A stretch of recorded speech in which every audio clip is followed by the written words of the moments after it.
Good morning, everyone. In this video, I'm going to give you my 1-year review of the DJI Mini 4 Pro. What I like about it, what I don't like about it, and should you buy one? This drone was released in September of 2023. I purchased mine in that same year. I had and I still have the DJI Mini 2 and was close to buying the DJI Mini 3 Pro until I got wind of the DJI Mini 4 Pro being released. Now, what are some things I like about the DJI Mini 4 Pro? It is a sub 250 gram drone, making it a great travel drone. Being that it is a sub 250 drone, I can fly it with less restrictions, no license needed. The battery charger is lightweight, and I can charge 3 batteries at once using USB-C. The portability and convenience factors are something I really appreciate in this drone. I love the camera on this drone. It's a 24mm wide-angle f1.7 fixed aperture lens. I can shoot up to 4K 60 frames per second. I can shoot 4K at 100 frames per second slow motion. I can shoot in the D-Log-M 10-bit color profile, meaning that it captures 1 billion colors. I can shoot in the normal color profile. I can shoot in the Hyper-Log-M, and that's the HLG. That's a 10-bit color profile, which is my favorite, incidentally, for the HDR effect. I like the ability to use LUTs, as lookup tables, in post-processing if I want to. It has an incredible low light performance due to the f1.7 fixed aperture of the lens. It lets in more light. I appreciate the night mode on this drone, and in many cases I don't use it because of the f1.7 fixed aperture lens. It lets in more light. At the touch of a button, the camera rotates horizontal or vertical, landscape, and portrait modes. The photo and video footage out of this camera is simply outstanding. I can take RAW or JPEG photos, that's 12 megapixels or 48 megapixels. While I haven't used it yet, there's a panoramic photo mode. So both photos and videos taken with this drone are impressive. The drone is loaded with all kinds of features. It has active track 360. That's why I can track myself or other moving objects in a 360-degree manner.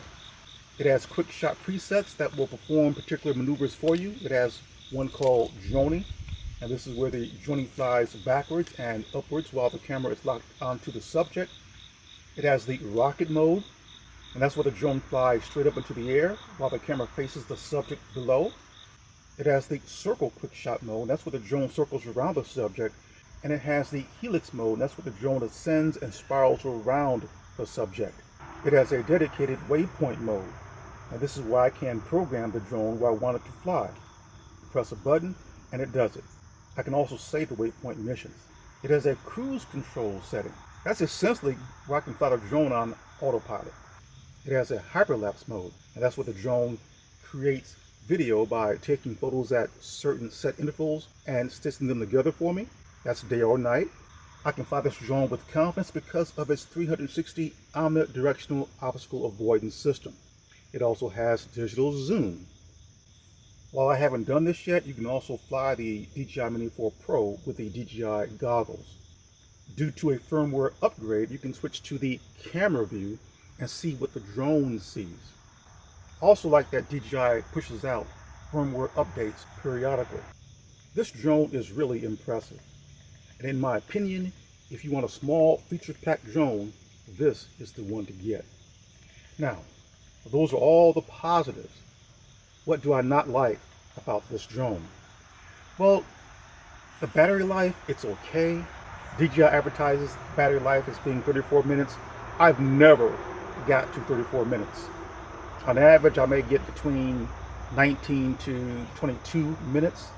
One thing that I highly recommend with this drone, due to its f1.7 aperture lens, meaning that it's going to let in more light, if you're flying in high light conditions, sunny conditions, please use an ND filter.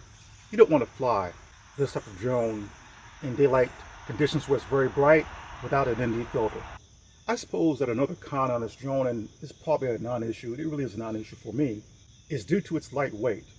And flying in the wind's going to batter this drone. It is not advisable to fly these lightweight drones in windy conditions.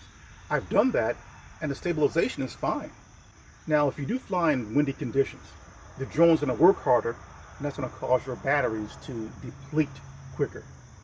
Another con for this video, and I suppose it really isn't a con, but I'm going to mention it anyway, is that the propellers are the screw-in type, and DJI gives you this small jeweled screwdriver to remove the propellers on a drone and to put fresh ones on.